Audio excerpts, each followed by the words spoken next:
Mike Pachelli with you, and of course, as promised, we're going to talk to Stevie Ray Vaughan and Double Trouble. Welcome, guys. Hi, Mike. How you doing? First of all, I guess we should introduce everybody. This is, of course, Stevie, and this is Tommy. How you doing, Tommy? Yeah. And over there we have Chris and Reese. Hey, Mike. What's happening, guys?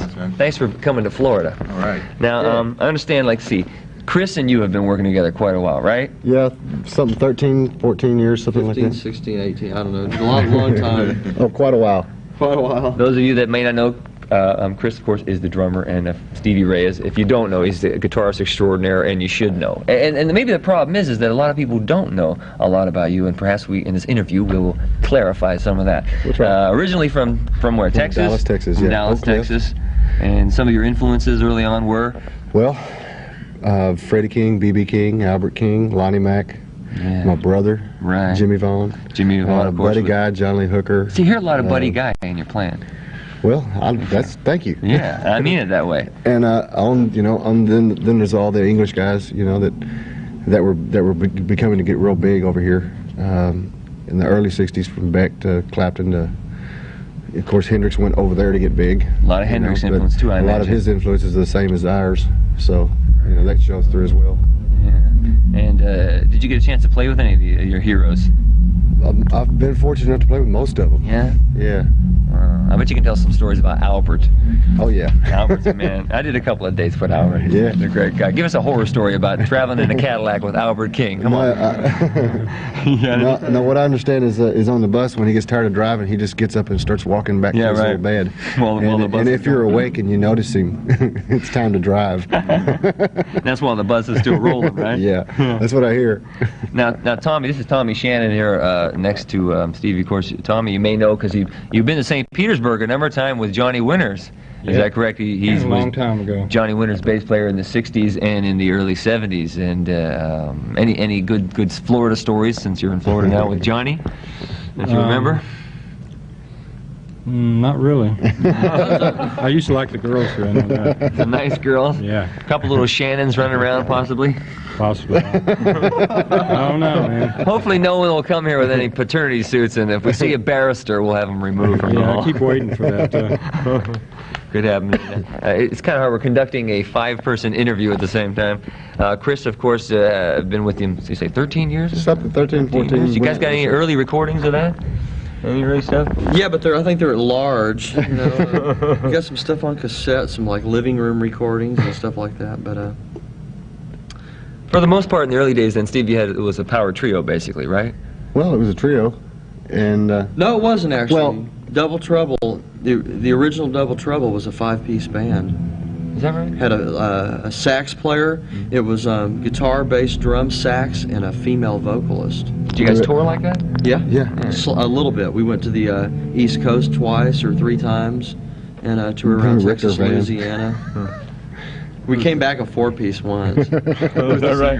Luann Barton was the singer. Yeah. And Reese, how long you been in the band? 4.5 years. 4.5 years. Yeah. And I heard you say welcome to Florida before. I was going to tell you, for me, it's sort of a homecoming. I grew up in Sarasota. Is that right? Yeah, that's right. And we don't get the chance to come back very often to Florida. We don't play down here that often, but so it really is nice for me to come and see a bunch of my old friends. Well, you guys were here, like, what, 2 years ago, right, at the Sundome? Something that's like right. that. And we played Curtis Hickson the last time we were here, too, right. I believe, with Greg Allman. Yeah, cool. Well, Greg has got a stomping grounds down there in Absolutely, Sarasota, too. Yeah. Cool. Do you guys have any remembrances of the last time you were in Florida? well, the thing with Otis Rush was Oh yeah, pretty big. Hollywood, Florida. Yeah. All right. Want to tell them a little bit about that? Well, it was just we just got a chance to bring Otis down and do a show, and we got the chance, as a result, to do a big place, but treat it like a club, and just bring him out, like do 2 sets. And the way it was written up in the reviews, that we did something like an 1.5 hour encore, but it was really, as far as we knew, we were just doing 2 sets and took a break. Yeah, I bet that was a great show. It's always a blast to play with. Do you guys tape everything you do? Like, if you get the chance, those kind of things? Those and that, and those good We tapes? have some board tapes and things, but we don't tape everything. Priceless Sometimes stuff. we wish we did, Yeah, like that. and sometimes we're glad that we didn't. Now, a guitar player has hailed you as just like major blues cat, and you were like 30 years old. Is that? Thanks. 30 Sure. years old. That He's like sounds 30 great. years old. Now, I mean, how are you going to fill those shoes at such a young age there? I don't know. They're tight now. But It's put a lot of pressure because you've been inducted in like the permanent Hall of Fame, right? Yeah, that's what it sounds like. Yeah, because you won in '83 he won for the best new artist, right? And then they kept saying you're the best blues artist every year, and then they say, okay, you win enough, Stevie. Give somebody else a chance. Yeah, it's time to do that. It's pretty heavy, though. Yeah. What do you attest to the fact of the inherent blues that you have in you? Well, I had a lot of strong influence, and there was a lot of hard work. You know, it's been 28 years since I started, something like that. A lot of good direction, a lot of good help. How much of an influence was your brother Jimmy? He's probably my biggest influence. Is he really? Yeah, not only from just, well, he introduced me to all these other people that I started off listening to, but he was an incredible guitarist in the first place, right off the bat. It was like he didn't even... Oh, is that right? It's almost, I know he woodshedded and everything, but it was almost, it seemed as if he didn't have to. Picked it up and he could play? It was real natural. It was that way with anything he picks Don't up. you hate people like that? Well, no, I'm in awe. Yeah, I understand. You know, but plus he's my big brother, you know, and he's probably the coolest big brother I could imagine, you know. So you guys recorded your first album, what? That was '83. Yeah, Right. Actually, we late recorded over 82. Thanksgiving in '82. Yeah. 82. 7 years this Thanksgiving. And Tomorrow. Is that right? Is it tomorrow Thanksgiving? Well, actually, this is being shown on Friday and Saturday, so it was a day ago. Yesterday. Yeah, yesterday. Yesterday. Did you guys have a good Thanksgiving? Oh. Oh, it was great. Yeah, man. We recorded over in the studio. So you guys did what? You did like 3 studio albums, right? And then you did a live album. Yeah. Before that, why'd you guys decide to do the live album? People kept asking us why we wouldn't do a live album, and I always wanted to bring the crowd in the studio, but we decided it might be better to take the studio to the crowd, so we did it that way. How'd you guys decide to do the Stevie Wonder tune? The Stevie Wonder tour. Superstitious, very superstitious. We well, actually, we were just jamming it one day at a sound check, and Dan Cook, one of our crew members, really liked what we were doing, and kind of convinced us to keep going with it. For those video buffs that like trivia, where was that recorded? In Austin. Well, actually, the recording that's on the record was done in Dallas. We did a string of shows in Dallas at the Opera House and at the Starplex. Right. Or not Starplex, Starfest. Starfest, yeah. In Dallas, and that's in Superstitions off of the Dallas show. Speaking of that video, let's take a look at that right now. Is that okay? Sounds good. All right, check this out. Stevie Ray Vaughan doing Stevie Wonder's Very Superstitious. Back with Stevie Ray Vaughan and Double Trouble, and again, welcome, guys. Thanks. Now, John Hammond played a big part of you guys getting signed, right? You can say that. Pretty. I mean, this is a guy that's discovered from what Count Basie to Billie Holiday. Yeah. Yeah. I mean, this Yeah, guy's right. been around. I mean, just to say that he was. I mean, he accepted a demo tape is enough. Yeah. You know, I'd be happy seeing him walk away with my demo tape. So now, how'd that come to be? Well, there were several different influences that helped get in touch with him. I would imagine the main one was his son bringing a tape from Montreux, Switzerland, of us back. He had been on the show with us, or we'd been on the show with him. However this works with Coco Taylor and J.B. Hutto and the Hawks. And, Yeah, J.B. Hutto. And I forget who else was on there. There was somebody else on the show. Lots of other people. But Sugar Blue. that's right. He was on there. Yeah, and John Paul Hammond was on the show. He got a little segment of everybody's stuff on cassette, took it back to his dad, and he got excited about what we were doing. And he went to bat for us, you know. We cut this record, we cut Texas Flood. We kind of figured, well, this is it, you know, let's do it. You know, Jackson Browne gave us his studio to use, who had also seen us at Montreux. And we cut the thing, and we cut the tracks in 2 days, did the vocals in 2 days, and mixed it. It took us 8 days total, you know, with John helping. Cool. And he went to bat for us at the record company, and signed us himself. We signed a deal through him with CBS.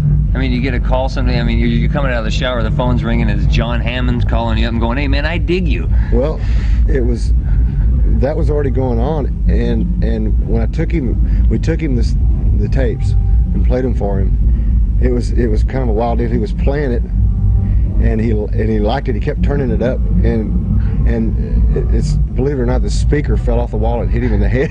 Oh no! I felt terrible, but I didn't know what to do. You know. And thank God he's turning it up. Yeah. Yeah. And he was really excited about it, and I don't know. I figure if it wasn't for him, we wouldn't have gotten signed. And we may not have any of these records. I don't know, because we were being told that nobody wanted to hear this crap. And he went, I don't believe that, you know, and he went to bat for us. Cool. And Epic has been absolutely fabulous for you guys, yes? Well, we're still going on with it. Yeah. So you're in the 5th album. It's called In Step, right? Who produced the album? Jim Gaines. Jim Gaines. And the band. And the band. How was he to work with, Jimmy? Jim's great. Yeah. Did he do much changing of the material, or? No. He kind of kept us on track. You know, we would do a track and we'd go, God, we think that's it. You know, and he'd say, no, I don't think so. We'd go, what? You know, you guys can do better than that. And like, you know, a day would go by and we'd listen to the track and go, God, he's right. You know, we can do better. And there's things like that where you just kind of get caught up in the moment. You can't see the forest for the trees. And he was real good about helping us see the forest. So did he do what's his specialty? He did the horn arrangements, you said? Well, he just popped up with some horn lines and things that worked real well. But mainly, I think he just kept us, he kind of kept us playing to the point, wouldn't you say? I'd say so. Here's a great sounding board. Somebody to toss ideas off of, and the ideas he came back with were just about always what we wanted to do. Yeah. Would you use them again? Sure. Yeah. He's kind of like another member of the band working with. You know, there's not a big separation. And that's so important because you hear so many horror stories about new bands and their producers. Yeah, and we'd never really used one before, and it was a new deal. Once we got past the stage of thinking that we were talking the same language, and when it sounded like it and everything, and then come to find out later on down the line, like what meant muddy to me doesn't mean muddy to him. You know? Right. And then we would, in the conversation, it would sound exactly the same, you know, and until we'd start listening to stuff, you know. And once we got our terminology exactly straight, then everything was okay, no problem. Plus, I think it's the best sounding group too. You know, I think this is the best sounding overall. You know, you guys are the quintessential band that you could put the headphones on, lay down with the lights off, and just have a good time. You know, and the music, you know, it's just so well. It's up my alley. All right. But you know, the bands today, they got to transform into video artists. You know, you get a song, you guys write tunes, and you get. And I know you all write together, which is cool. And you get this idea. How are you guys making the transformation into video artists? Because of course, I do a video show, and that's how I present everybody to the general public. How do you feel about that transition that you're forced into? Well, I just like to try to have fun or make some kind of a statement with them that the song's already making. All right. What about the statement? Like, couldn't stand the weather. What are you guys really trying to say there? Well, the song actually was written about just everything that was going on that I could see in my life, at home, throughout the world, you know. And Charlie Rice came up with the concepts for that video, and it seemed to just mirror image what we were, you know, what could be said with those words, you know, because they weren't necessarily about one particular thing, you know, just all kinds of different dissent in the world, and it seemed to be run away. So you're pleased then? Yeah, but we've just done the third video with DJ Webster, who did Cold Shot, which, you know, was a lot of fun doing because it was making fun of a bad situation, you know, and making it lighter, and he had some real twisted humor as well, you know, and he did Crossfire, and we've just done House is Rockin' with him. Speaking of Crossfire, can you guys hang out with me a little longer? You all right? Sure. Yeah. Why don't we take a look at Crossfire right now? All right. Yeah, Stevie Ray Vaughan and the boys doing Crossfire. Let's check this out. Mike Pachelli back with Stevie Ray Vaughan and Double Trouble. You guys are just screaming here, you know. Thanks, Mike. Thank you for popping in. So you did a new video, yeah? And it's which tune? House is Rockin'. House is Rockin', good tune. Yeah. And conceptually, what happened in the video there? Well, we did it up at Georgia Tech, and sort of used the idea of the house is rocking as a fraternity house. So it's sort of a Animal House meets Chuck Berry. It's a lot of fun. Very cool. When will it be out? We don't know exactly. Probably within the next month. I think we're going to see First Press next week, and I think they'll try to put it out as soon as they can. Yeah. Well, looking forward to that one. I know you guys are busy. They're here. You're on tour with Jeff Beck. How's the tour going? Great. That thunder you hear is Bozio playing. That guy is something else. Man. Probably got some of that from Dale. That's great. How long are you on tour for? How long is it going till? Well, we'll be going through, what, the 9th? This ends December 3rd, and then we're going to go do some more shows ourselves and do them on the 9th, Pacific Northwest. And then we do, looks like we're going to be doing New Year's in New York. Right. So. Well, the new album, again, is called In Step.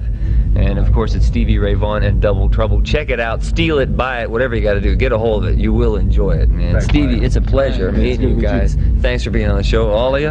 Good luck, continued success, and I'm looking forward to the show tonight. All right. And why don't we take a look at Couldn't Stand the Weather now, all right? We'll roll that out and take care. Here's Couldn't Stand the Weather. Hi, everybody. I'm Stevie Ray Vaughan, And we're Double Trouble. and you're watching the Mike Pachelli Show on TV 32.